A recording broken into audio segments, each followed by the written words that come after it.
Why don't we begin with the Kyle Rittenhouse trial, which has finally opened. This, of course, is the trial of the 17-year-old, at least he was 17-year-old at the time, young man who was in Kenosha, Wisconsin. He was there to help with medical care for people on the ground and also to prevent rioters from burning down businesses and burning cars and such. And the entire situation ended with 3 people shot and 2 people dead. Kyle Rittenhouse has been charged now with murder. There's one problem. There's no case against Kyle Rittenhouse. I mean, there really is no case at all against Kyle Rittenhouse. They brought up a sort of minor gun charge. That one is a little more controversial, but the murder case it never existed. And the fact that this was ever brought to trial just demonstrates how political our judicial system sometimes is. It demonstrates that if a prosecutor gets it in their head that they must prosecute somebody regardless of the facts on the ground, they will do so even when the case just simply does not exist. And we know that the case against Rittenhouse doesn't exist because the prosecution yesterday brought forth a bunch of witnesses, and they all promptly testified to Rittenhouse's self-defense case. And so Rittenhouse's argument is that he shot the people who were threatening him in self-defense. And the prosecution really, really struggled because it turns out that we knew from the very first day, right? As soon as the video footage emerged, we knew exactly what was going on in the Rittenhouse case, and it was that he had shot people in self-defense. So, for example, this entire incident, the timeline of the Kyle Rittenhouse incident, started when Rittenhouse essentially was chased down the street by some people who were threatening him. And a gunshot was fired in the air. He turned around, and there was a guy who was lunging for him, and so he shot the guy. Here's video. This is courtesy of ABC News. This is video from that night. This is the first shooting. A man who police identified as Rittenhouse runs across the parking lot of an auto service shop, followed by a shirtless man who was later identified as Joseph Rosenbaum. Moments later, shots ring out. Okay, now, you can stop it right there. You heard a shot before the narrator says, moments later, shots ring out. Okay, well, that first shot was actually not Rittenhouse. That was somebody who was chasing him, firing a shot into the air. Rittenhouse is running away, has no idea where the shot's coming from. Then it turns out that Rosenbaum, who it also turns out was a career criminal, is chasing him down and is lunging for his gun. Okay, so that is shooting number 1. Okay, so now we move on to shooting number 2. Rittenhouse is now being chased down the street by a bunch of ne'er-do-wells, and they physically assault him. One person comes at him with a gun. He shoots that guy in the arm. Another person tries to hit him in the face with a skateboard. He shoots him and kills him. Right, here's that video. Again, this is all on video, guys. He falls down. You can see he raises the gun. There's somebody trying to hit him with the skateboard. He shoots the guy. And then there's a guy who approaches him. He has a pistol in his hand, right? The guy approaching him has a pistol in his hand. Okay, so all of that is on video, right? Uncontroverted. It's on video. Pretty clearly and obviously a case of self-defense. The prosecution is trying to argue that Rittenhouse started the fight, that Rittenhouse essentially insulted a guy or tried to initiate conflict with Rosenbaum, who was originally chasing him. And the big problem is that it's pretty clear that's not what happened. And there's FBI infrared video. So it turns out the FBI has eyes on nearly everything happening in the United States, apparently. We never saw this video until now. And you can see from the video exactly how this went down. So you have person of interest 1 and person of interest 2. Okay, and you see that they're having some sort of conversation between the cars. And then person of interest 2 starts running away, being chased by person of interest 1.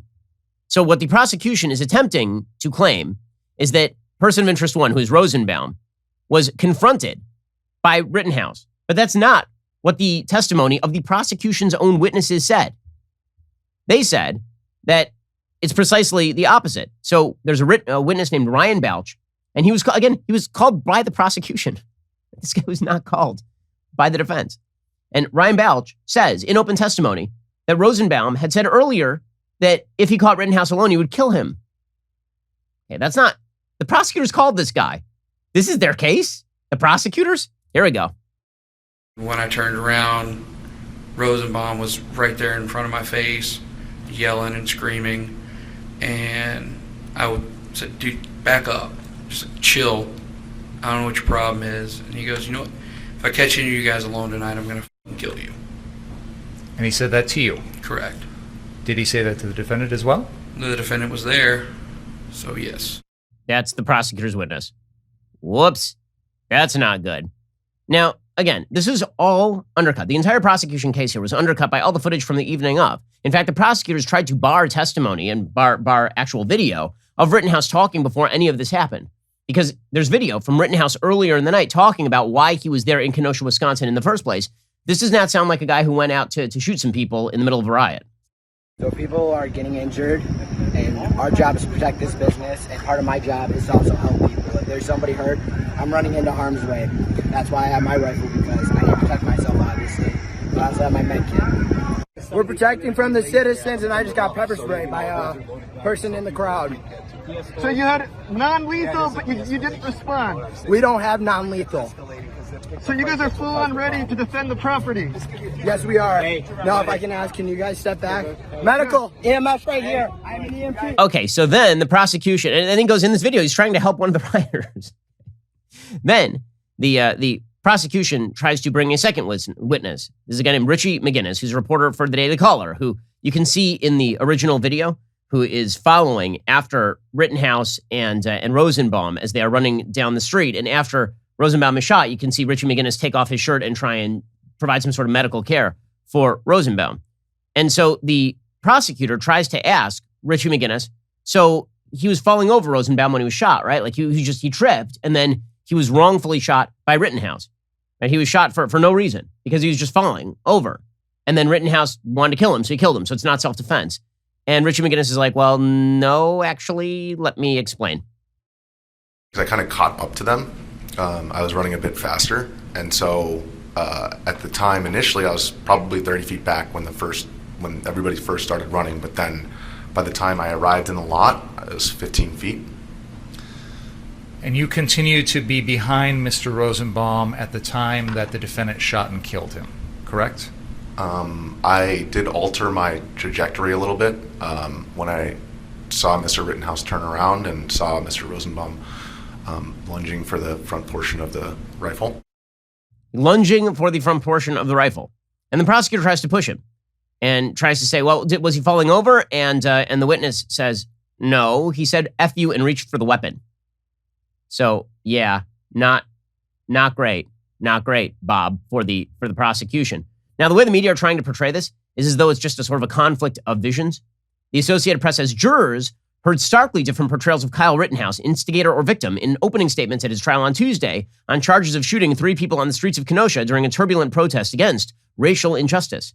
A prosecutor said Rittenhouse set the bloodshed in motion when he triggered a confrontation with a man that night and then killed him with a bullet to the back. Rittenhouse's attorney told the jury his client acted in self-defense after the man tried to grab Rittenhouse's gun, and others kicked the teen in the face and clubbed him in the head with a skateboard. And one of those stories is true, and one of those stories is not, and the prosecution's story is not true, and then they called a bunch of witnesses who ripped apart their own case.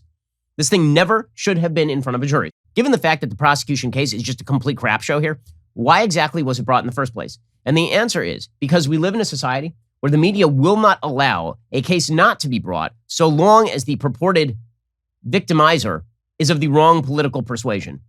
Okay, there is no way that if this were a left-wing person who had shot a couple of Proud Boys in the streets and the video were available like this, that this prosecution is ever brought. It is just too weak a case. Politics, unfortunately, is now telescoped into individual cases of justice. We're no longer a country where individual cases are seen for what they are, judged on their fact patterns, judged on their merits. Instead, the outside politics of the players are telescoped into the proceedings. And that is exactly the wrong way to do this, right? Due process of law requires precisely the opposite. We saw this a lot with the Derek Chauvin trial in Minnesota, regardless of what you think of Derek Chauvin's activities that day, and now the man has been convicted of murder. And regardless of what you think of the activities, there is still no evidence in the Derek Chauvin case that anything he did was motivated by racism. It didn't matter. It turned into a giant national referendum on whether police across the country were racist, despite the fact there was no evidence that Chauvin himself was racist or had done anything racist as opposed to just egregiously wrong in the confrontation with George Floyd. Now, everything is used as a stand-in for politics these days, and the Rittenhouse trial is just a perfect example of that. Because again, the prosecution has so little a case that they are calling witnesses who are rebutting the prosecution case. And they can't stop it. If somehow Rittenhouse is convicted here on the basis of the evidence that's being presented, you can only chalk that up to politics, because there's literally no way to watch the testimony that's being given and not see that that's a self-defense case. Who's got 2 thumbs and wants you to like and subscribe?